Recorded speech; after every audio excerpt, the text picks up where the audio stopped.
जय माता दी दोस्तों। माता रानी आप पे अपनी कृपा बनाए रखे। महाशिवरात्रि जल्द ही आ रहा है, तो चलिए जानते हैं माता पार्वती और शिव जी की विवाह की प्रेम कथा। तीनों लोक के स्वामी होकर भी शिव जी के पास न स्वयं की धरा न स्वयं का आकाश रहा, बस प्रकृति की गोद में बसा कैलाश पर्वत ही उनका निवास स्थान हुआ। और दूसरी ओर माता पार्वती हर जन्म में राजकुमारी या बड़े घर की कन्या हुई, फिर भी उन्होंने अपने जीवन में शिव जी से अधिक किसी की भी चाह कभी नहीं की। शिव जी सकल सृष्टि के स्वामी, परंतु अज्ञानियों की दृष्टि में एक अघोरी से ज्यादा कुछ नहीं। पर उस दिव्य स्वरूप देवी ने शिव जी को तो जो पूर्णता दी, उससे वे देवों के देव महादेव बन गए।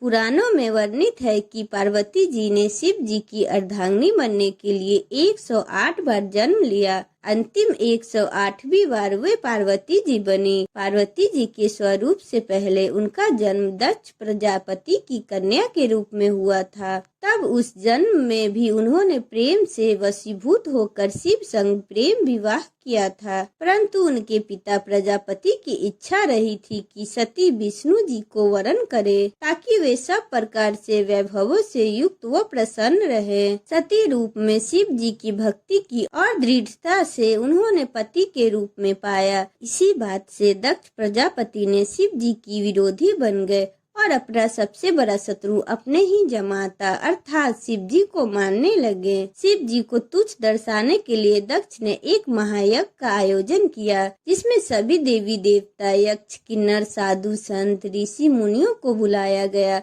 बस स्वयं की पुत्री और जमाता को छोड़कर। इस यज्ञ में जाने हेतु पार्वती जी ने शिव जी को समझाया कि आमंत्रित तो परायों को दिया जाता है, अपनों को नहीं। वे यहाँ बिन बुलाए पहुंची तो उन्हें बहुत ही अपमानित होना पड़ा।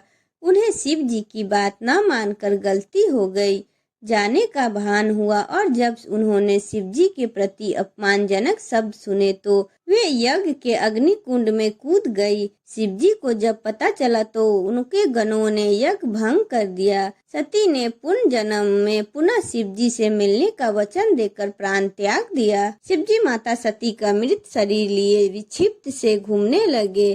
तब विष्णु जी ने सुदर्शन चक्र से 51 भागों में सती का तन काट दिया, जो आज भी 51 शक्तिपीठ के रूप में स्थापित है। वर्षों वर्ष शिव जी का वियोग कम नहीं हुआ, बल्कि बढ़ता ही रह गया। वे संसार से विरक्त हो गए। इधर सती ने वादा निभाते हुए पर्वतराज हिमवान और रानी मेना के घर पुत्री के रूप में पुनः जन्म लिया। पर्वतराज की पुत्री होने के कारण उन्हें पार्वती नाम मिला। नारद जी ने किशोरी पार्वती जी को जीवन साथी के रूप में शिव जी को पाने के लिए तपस्या का मार्ग बताया। तब पार्वती ने अपनी सखी को हृदय की बात बताई तो उनकी सखी ने उन्हें घोर विवान जंगल में लेकर गई, जहाँ पार्वती जी ने अन्न जल का परित्याग करके विभिन्न कठोर से कठोर तप सहस्त्रों वर्षों तक किए। तब शिव जी ने सप्त ऋषियों को पार्वती जी को समझाने के लिए भी भेजा। स्वयं भी कटुवेश में समझाने पहुँचे थे, परंतु शिव जी ने भी पार्वती जी की दृढ़ संकल्प के आगे हार स्वीकार कर ली और वे पार्वती जी संग परिणय सूत्र में बंधने का वचन दे बैठे। इस वचन को शिव जी ने फागुन मास कृष्ण पक्ष की चतुर्दशी तिथि शिवरात्रि पर पूर्ण किया। शिव और पार्वती का महामिलन शिवरात्रि को हुआ, इसलिए यह दिन महाशिवरात्रि बन गया। कितनी कठिनाई को सहन करते हुए महलों की राजकुमारी पार्वती जी पर्वतवासिनी बन गई। पार्वती जी ने एक बार अपने लिए घर की इच्छा भी की, तब शिव जी ने उन्हें लंका बनाकर भी दी थी। तब वास्तु प्रिय रावण, जो दक्षिणा के रूप में शिव जी को पाने की इच्छा से पूजन करने आया था, पार्वती जी ने सोने की लंका उसे भी भेंट कर दी, परंतु शिव जी को रावण के साथ जाने नहीं दिया। पार्वती जी ने किसी भी जन्म में भोले भंडारी से प्रेम के अतिरिक्त और कोई धन वैभव नहीं चाहा, बल्कि जीवन में हर परिस्थितियों में शिव जी का साथ सूर्य की किरणों पुष्प में सुगंधित तो शरीर संग प्राण बनकर निभाया। वहीं शिव जी ने भी तो हर जन्म में माता पार्वती की प्रतीक्षा की।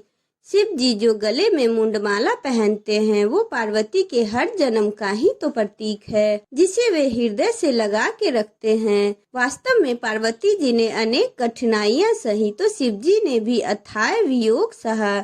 जिसे सभी कुछ सरलता से प्राप्त हो जाए उनका जीवन कभी पूजनीय नहीं बनता। अत्यंत दोनों ने संपूर्ण प्रेम की परिभाषा गढ़ दी। आज के युग में जहाँ प्रेम प्रीत के मायने बदल गए, जहाँ प्यार का स्थान अर्थ भोग विलास ने ले लिया, वहाँ शिव और पार्वती का निश्चल निस्वार्थ अडिग प्रेम सभी के लिए प्रेरणादायी है। तभी तो आज भी भक्तगण सदियों सदी बाद भी इस संपूर्ण हुए प्रेम की दिवस को महाशिवरात्रि के रूप में विशेष उल्लास उमंग ऊर्जा से मंदिर मंदिर घर पंडालों में पूजन व्रत करके रात्रि जागरण के साथ मनाते हैं। साथ ही महादेव और महादेवी से इसी तरह से पूर्ण प्रेम को पाने की कामना करते हैं। जीवन में संपूर्णता और सकल सुख पाने की भी इच्छा करते हैं।